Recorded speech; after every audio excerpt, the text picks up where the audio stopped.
Hey everyone, welcome to Film Talk, a podcast where two gals talk film, television, and everything in between the reels. I'm your host, Ileana Melendez, head of marketing and a critic here at FullCircleCinema.com, and I'm joined, as always, by my lovely co-host, Miss Josie Melendez. Hi. Hi, we are very excited, and by very excited, I mean very sweaty, because we live in the tropics, and, we're gonna It's knock, bad. the summer is upon us. It is hot girl summer, but the hot girls need a little deodorant. That's It's the literal. situation. It is a literal hot girl summer, okay? And I have to, we as one does, you got to turn off the fans and like the AC so these precious little microphones don't pick up all that crappy background noise. So we're doing this for the culture. The dedication here is real. So I hope y'all enjoy. We're going to talk about Selena, the series. So it's Or very two. much part two. It's a full circle moment because it was our first episode. Yeah. And Yeah, when we reviewed the first part, we hadn't watched Selena the movie, but very since true. all parts are out, it ends Selena the series ends with part 2 if you didn't know.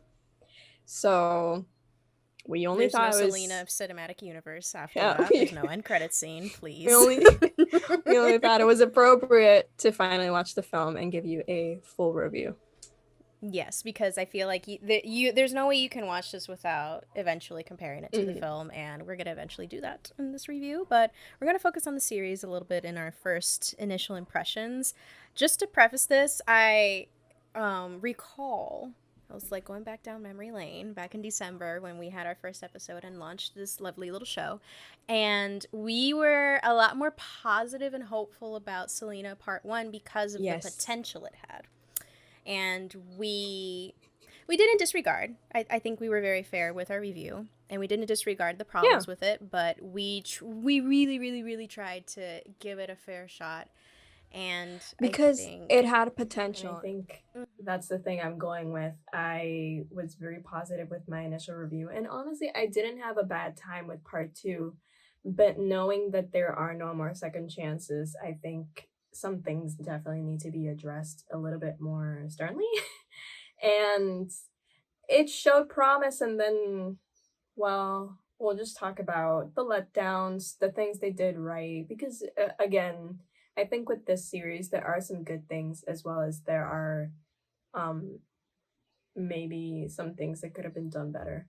But there are things that I definitely did enjoy, and some things that after watching the film, I think the series handled better, while the film obviously handled a lot other things better. So we'll get into that. But it's a little, it's different now because there is no more. And when something shows promise and just doesn't meet your expectations, oh, that's what happens. Yeah. Life. It was really unfortunate because I was rooting for this. Like I wasn't willing to forgive the whitewashing, but I was willing to at least appreciate the story that they were trying to tell. And first of all, there's less Ricky, so I'm so sorry, Hunter Peña. There's less Ricky in part two. Yes. That was honestly really disappointing.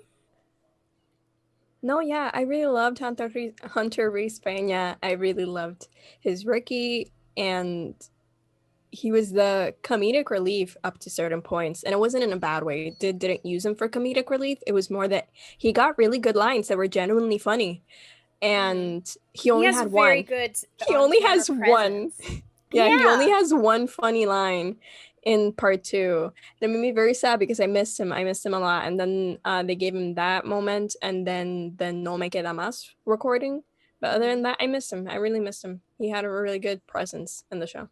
I hope that actor, which by the way, he shared our, like, he watched our first episode. He shared like a clip from Yeah. our review when we were like low key He simping. he retweeted my tweet the other day saying that I hope that he gets a lot more opportunities after this because again, I hope the so he too. just had such a good presence in a show where it's about Selena and the fact that he could stand out and just be his own person as Ricky. Also, the resemblance was very uncanny. So I Yeah. hope to see more of Hunter. Honestly, yeah, same. So, that's our little Hunter Reese Peña simping aside. We got it out of the way. But yeah, there's barely any of him in part two. we're over it. It's done. There's nothing we Yeah. can do. But yeah, I feel like part 2 really doubled down on Yeah. the issues part 1 had. Like, they really said, we're going to stick to our guns. And Getting into it real quick, actually, Yeah. before I forget, just that you mentioned Hunter and Ricky. I think one thing that I really didn't like about part 2 is that we did want more Selena, but it came to the point where all the other stories were kind of pushed to the side and only addressed at times, and there was no real continuity between things. Like, one moment Suzette is getting married and then we don't talk about that anymore, and Ricky just has that no me queda más moment. And yes, you did hint that he did have that thing for Suzette in the first part, but a lot of people will forget, like Ileana. Listen, I was really confused. I was like, wait, what is he talking about? A lot What of people is thought that this? he I wrote was the song so for confused. Selena because of how that scene was constructed. And I remembered, I caught up on it quickly. I was like, oh, especially since Suzette puts her hand on his shoulder, I knew, oh, this is the song that he wrote for Suzette, clearly because he liked her and she was getting married to someone else. But for people that haven't rewatched part 1 before watching part 2 and did not binge both parts together, people that just forgot or aren't familiar with the story, they're going to be confused. Yeah, and there wasn't like, any subtle callback throughout the episodes. It just felt very much like it was just dropped in out of, oh, yeah, we forgot about this little detail. We're going to have this scene. That could have been such a powerful scene, by the way, because, again, Hunter's a really good actor. Hunter's a good actor. He really, he ate the scene. But the scene just didn't make the impact he was acting. He was no mija. He was acting. Okay, he ate it. He ate that role up. Exactly, he was acting. I feel like he was done dirty. That's all I'm gonna say. That's all I'm gonna say. He was done dirty. But yeah, I do want to say, I do think that everyone. There are things that I do like from the series, and some people will disagree with me, but for example, I did like the actors. I did think they did bring a presence to these characters. My only thing is that the way the story was told, especially in part 2, you don't get to spend a fluid and straightforward amount of time with these characters and see their development in a neat way. Because again, like for example, the best thing I can bring up again is Suzette, because one moment she's dating in the first part, and then in this part she's about to get married, but it just happens at different moments, and then she's in her wedding dress, but then we don't talk about that again. And there, just with every, especially AB especially, one scene his wife is alone with the kids and you can tell that she needs help, and then AB is not spending as much time with his family as he should, but we never address that again. You'd think that with a setup like that there would be a payoff where he learns that his family is important or something, and I don't know what happened with the family in real life, but it, story-wise and narrative-wise, it was clunky. It was a little bit messy and out of place. Absolutely. And it's just really unfortunate because, like you said, though it, like we mentioned in the first episode reviewing part 1, they really just the cast in general, in particular the protagonist, and it's not Christian's fault, I don't think, because there was an attempt to emulate Selena, but it was just not there, because she is very, very, very light skinned. She, this felt very whitewashed, and like trying to make this Mexican American experience more palatable for white people and a more white audience. It felt gringified. The series, it really felt very gringified, and I'll get into that later when I talk about the movie. But I will give the actors the benefit that they did, they did go hard. They did try to go hard. And I appreciate that effort. But again, the story was so clunky. It doesn't make sense for a lot of the moments. It felt really slow at some points in some areas, and then it felt super duper rushed in some points. It was just like a stop and go situation, and there wasn't that coherence. It's just And it's That's the crazy word. because the coherence is a very important word here, because you have 18 episodes total. There's 9 episodes in part 1 and 9 episodes in part 2. You had 18 freaking episodes to get your story across, and you struggled that much with pacing. Like, it's just, I get the episodes aren't full 1 hour episodes all the time. Like, a lot of them are between like Which 35, 40 minutes ish, but Yeah, which kind of hello. bothered me because usually 30 minutes or a half-hour show it's for comedy. Like comedy shows are usually the half-hour ones, and then 45 to 60 are dramas. So it was just weird to me that it had They that. try to make it Modern Family. They try to make a biopic a family sitcom. Mm-hmm. It's And just, you can't really do that here. and It going doesn't work back that well. to the film, I did like that we do get to see the family, because I know that when I would post in my review about Selena not feeling like a true protagonist in her own show, some people responded they liked the fact that they wanted to see the family, and honestly I did too. I did like seeing the family, especially after seeing the film, because the film focuses entirely on Selena.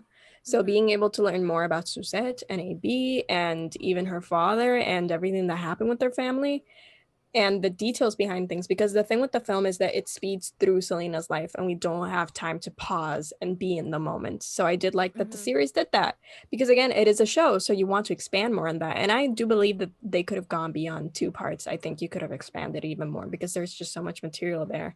And clearly when you see part 2, the fact that it is as rushed as the film, it does say that you could have had more time with these characters and these events and everything. Mm-hmm. But again, it just felt very rushed. The people genuinely did want to see the family, and I do agree. I wanted to see the family too. The only thing is that it's dangerous when Selena herself doesn't feel, because she doesn't feel like she has agency as a character. Just because you're asking for a character to have agency doesn't mean that you have to forget about every single other character. It just means that you want her to be able to think for herself. I don't think Selena as a character was able to fully explore herself and be her own thing in the show. She felt like she was a part of everyone else's lives and actions and everything, and you would have thought that with the second part, considering it's the part of her life where she took control of her life and had a much more say in what would happen, etc., especially with like getting married and starting her own boutique and everything. She still felt like she was a product of the series instead of a part of it. Yeah, and I'm going to make this comparison. I was talking to Josie about it. The series very much felt like a Bohemian Rhapsody situation, where it didn't know what it wanted to do. It just was trying to get all of these elements just on there, but the pieces of the puzzle didn't quite fit together, and I don't know. It's just, it really took away from the story and the history, because once again, this is a biopic. This is a true. These are, most of these things are true events. Obviously, adapted for more we'll say Mm-hmm. theatrical presentation. But these are still real people that exist, and some of them existed, Mm-hmm. and they lived their lives, and they had such a particular experience to share. And I think the story itself, I think it's completely appropriate to retell the story, because it is something that was completely relevant and impacted um, the 90s as a decade in general, and it impacted the music Mm-hmm. industry in such a way, and the way that Selena influenced um, a lot of other artists after her. And speaking of influencing artists, it was really when you have a series that feels like a sitcom already rather than a biopic, and then you shoehorn in Beyonce. Beyonce No, you know what is bothers so me? out of That place. um Kristen Maldonado also said this in her review, and I remember commenting that I felt the same way, which is I was watching the Grammys episode And when they mentioned Luis Miguel, I was expecting Diego Boneta, and he wasn't there. And I thought that was a missed opportunity because both of them are Netflix shows. You could have had him do a cameo. Give him that paycheck. I'm sure he would have taken it. That would have been so cool. That would have made me like the series more. And you didn't do it. And it makes me so upset. And I get it, budgeting and whatever. I know. But still, that would have been cool. That would have been cool. The fan service. The fan service was yes. there. Just have Diego Boneta there. It would have been so cool because it's like Luis Miguel. And then you're equally promoting Selena the series and Luis Miguel the series. Come on. But yeah, the Beyonce moment, I remember I saw, because, okay, T. Netflix for early review, they did not release all 9 episodes. Some people got 4. I got 7 out of 9. And those final 2 episodes were not given to reviewers unless requested. Some people requested the other 2, and I just waited for the premiere and binged them that same day. Mm-hmm. But yeah, it was very interesting because of that. And it just says a lot about probably they were worried because usually a distributor, if the embargo date, for example, is the same day as the release, which was the case for Selena series as well, it's usually because they're worried about press and critiques and reviews and everything and how that'll affect the series. So the fact that you didn't give those final 2 episodes just says a lot, especially because they deal with the death, and a lot of people weren't happy with how they handled Selena's death on the show.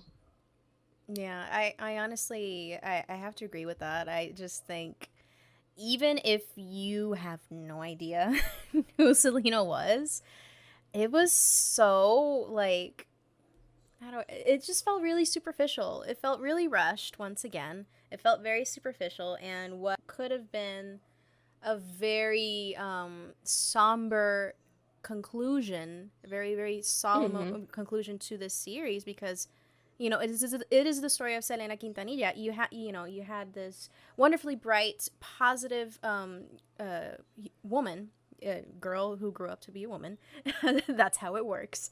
And then all of a sudden it ends in tragedy. You can't really sitcomify a story that ends in tragedy. I mean, I guess you could if you tried hard enough, but if you're not going to try hard enough, then it's not going to work. And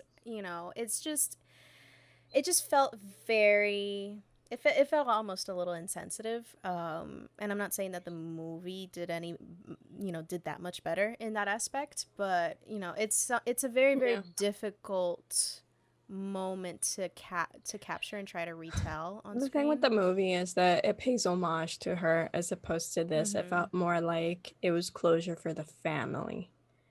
And again, the way they handled her death just proved to me that this is a show for the family, not for the fans specifically. At least that's how I saw it, especially narrative-wise.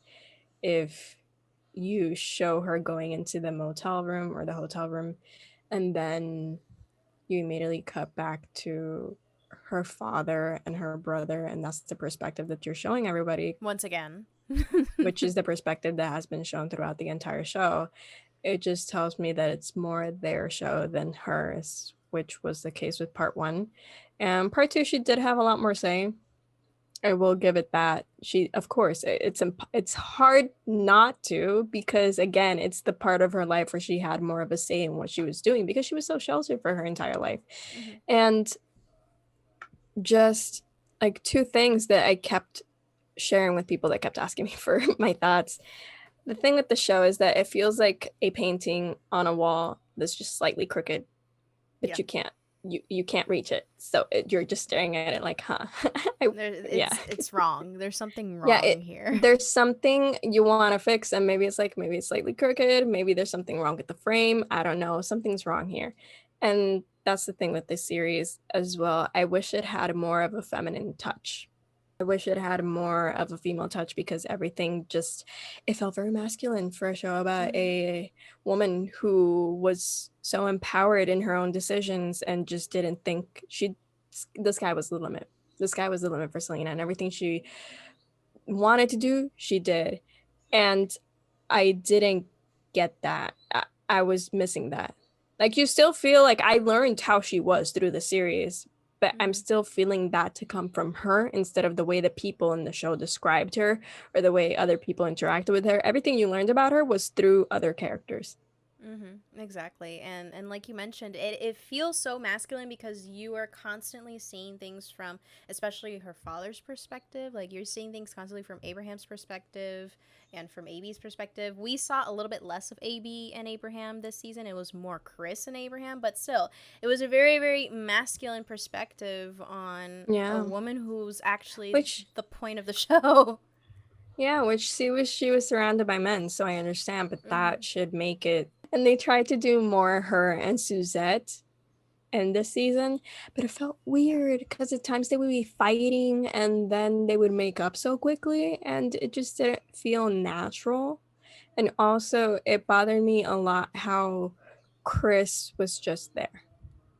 Yeah. Especially when Selena dies, he's just lying in bed all sad, quote unquote, and he's listening to music and then he curls up. That was like, that scene. It was weird. Especially when you see the film. I think in the film it was handled more because he was destroyed when Selena dies and he still loves her. And I didn't get that from the show. Yeah. They really didn't go in on the emotions surrounding that tragedy, that tragic moment, especially with the people closest to her.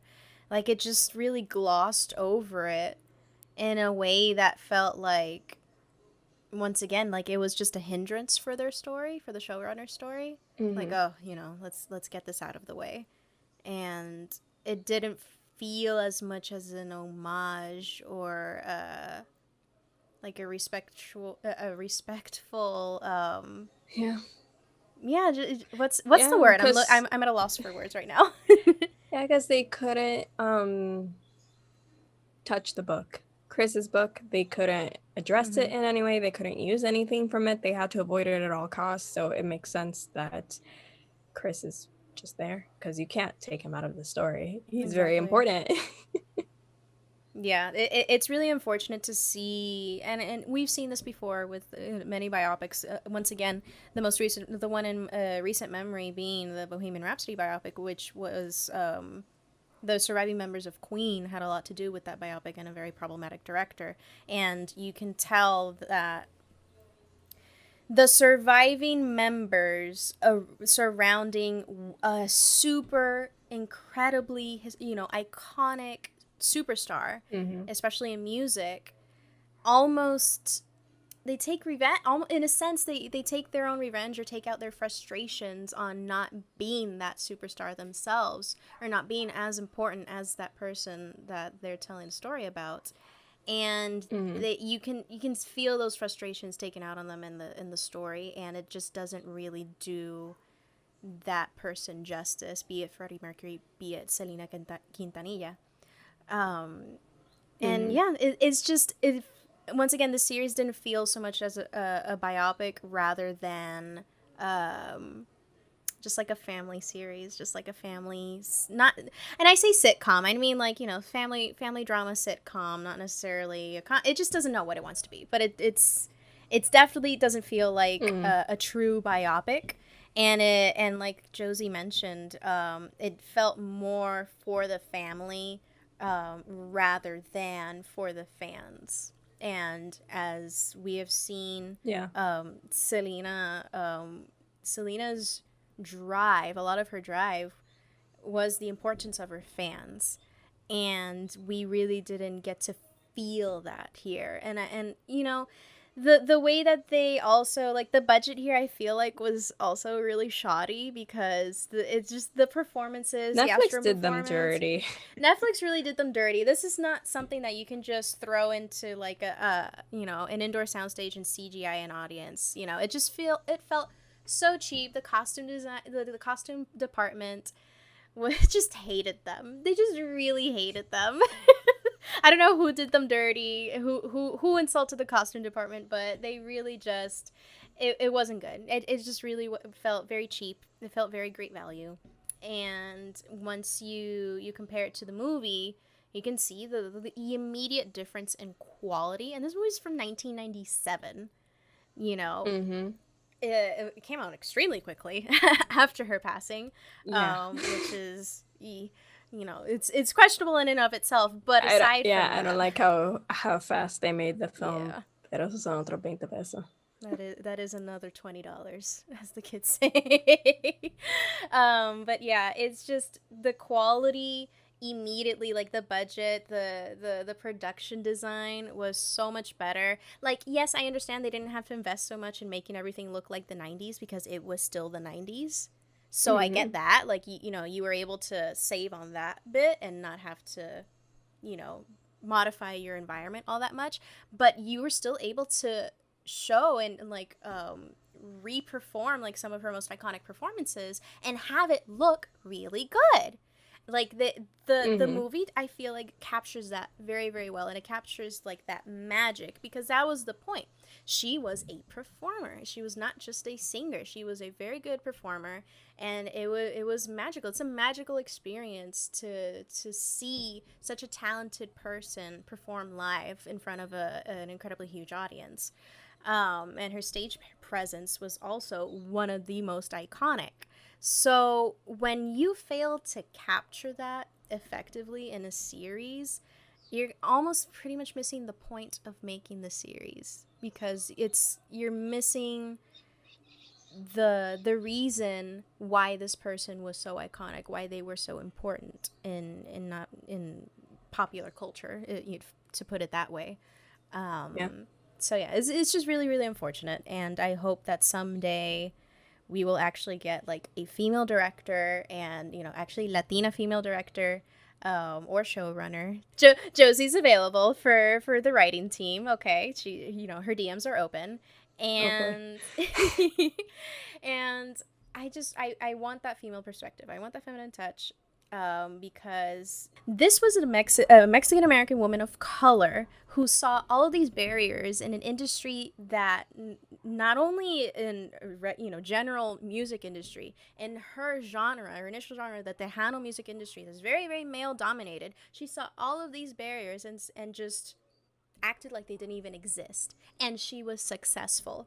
Mm-hmm. And I feel like that just wasn't showcased enough. We didn't feel the weight of those accomplishments in the series, at least in my personal opinion. And yeah, and the movie was a lot better. The movie's not perfect because it is The just a movie was 2-hour good. runtime. The movie was really good. My only thing again is that it's super rushed, and I get it that you're trying to tell Selena's whole life, but there were things you could have taken out and moved out, and there are ways to do it. And I thought it was super rushed. That's my thing with the film. Yeah. Because after seeing the film for the first time, after seeing the series and knowing these events, and it was okay, it's not rushed, it's the sense of time, because one moment one thing is happening and then you're in another scene, you cut to another scene, and you can only tell that maybe time has passed because they changed clothes. But I knew it because I had seen the series. Like, for example, in the film, she's in the car and they hear the radio said that they got married, and then she's like, anywhere but Corpus Christi. And through the show, we know that they didn't go directly to the house. They went to Chris's house, maybe to see his parents or something. They didn't go directly They to the visited Quinte. his family first. Yeah. In the series, They that's what they did. discussed I that. don't know if that's what they did in real life, but that's what the series says they did. So clearly time passed. And yet one moment she's in the car, J-Lo with Selena is freaking out and we're not going to Corpus Christi. The next scene, they're parked in front of the house. So it was just those little tidbits that for me were a little bit hard to get used to, because of course one moment one thing is happening and then you're in another, and Yeah. the time is jumping. Yeah, and I feel like the But movie the movie doesn't jumbled. address it. It gets very jumbled, Yeah. like by the second and third act, because it definitely takes its time with her origin story. So like, yeah, exactly. That's the thing. It The does that first very act well. is very even paced. Yeah, the first act is super even paced with the daughter, and then when they get to J-Lo, it's just like, let's go. It was like, by the time they get to that second act, and Selena has already grown up, and you get to J-Lo being Selena, they were like, oh crap, we already took up like almost half of our screen time. We gotta go. And they could have trimmed some fat from that first act for sure, and then balanced out the movie. But you know that's a whole other thing. We're talking about the series, but once again, like the Yeah, I series mean, had with the blueprint. restaurant was super quick. Mm-hmm. The series Yeah, had the the restaurant was blueprint super quick.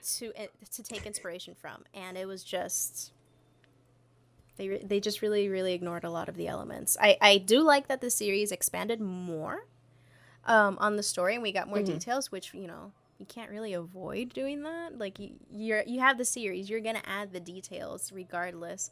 I just wish that they had the creative vision that was clearly there in the movie and just try to transfer that or emulate that in the series. You can make it your own. You can be inspired by it. You don't have to do a copy paste.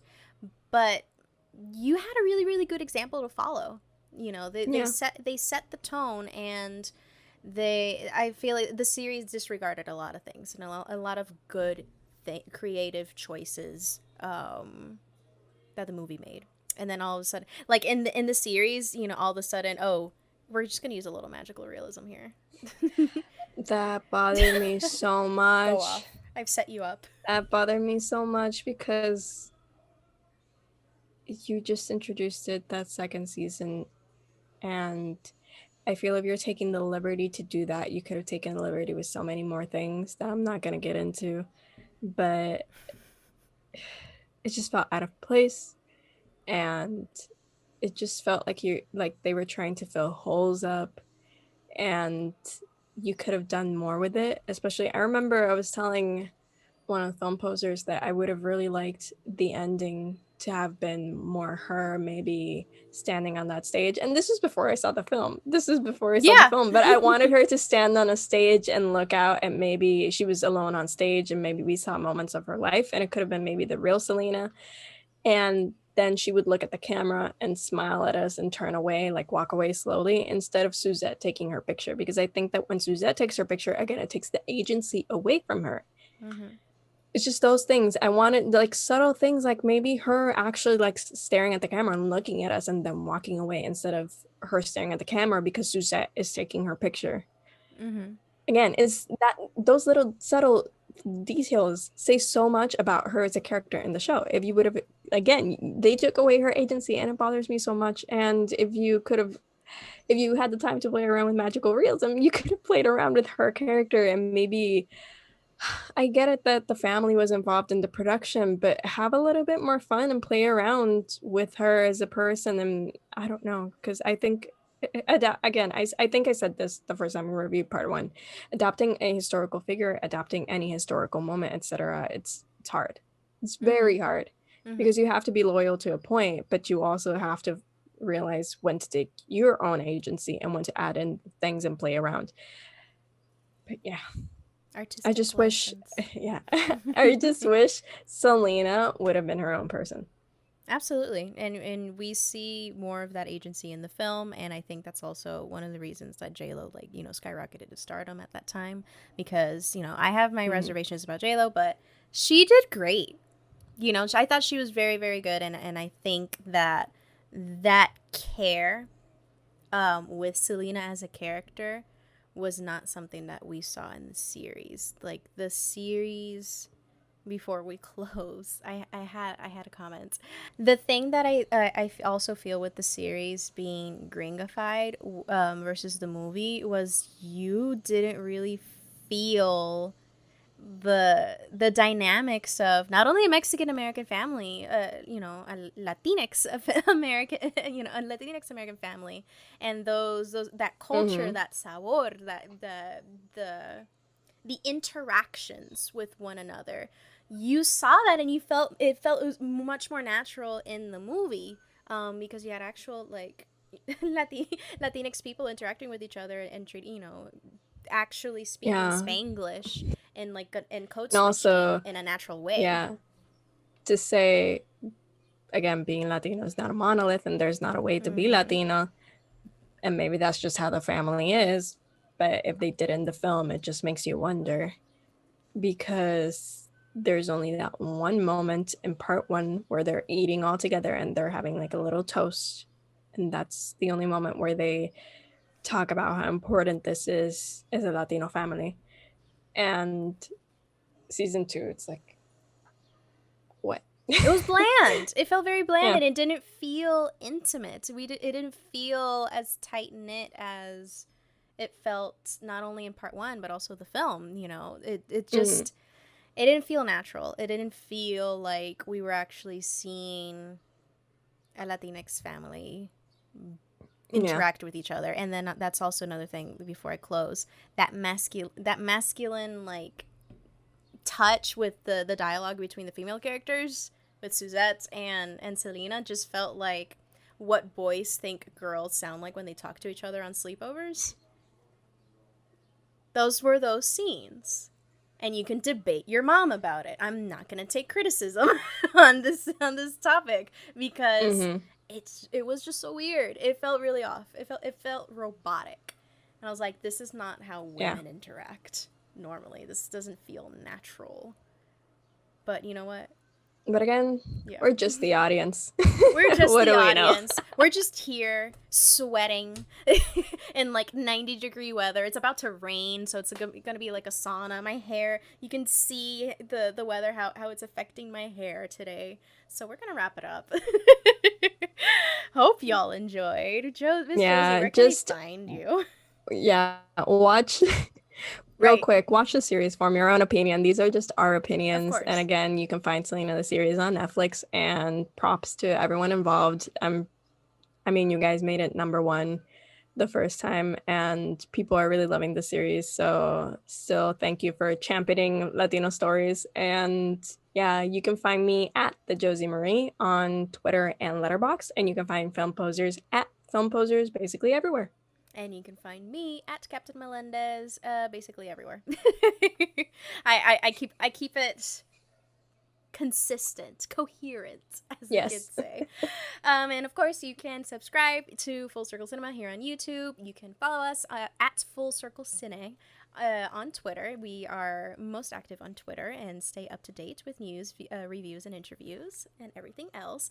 And you can definitely check out FullCircleCinema.com for all of our reviews and all of our news, and stay up to date with everything pop culture and entertainment. And sometimes, you know, we change it up. We do a little bit of everything.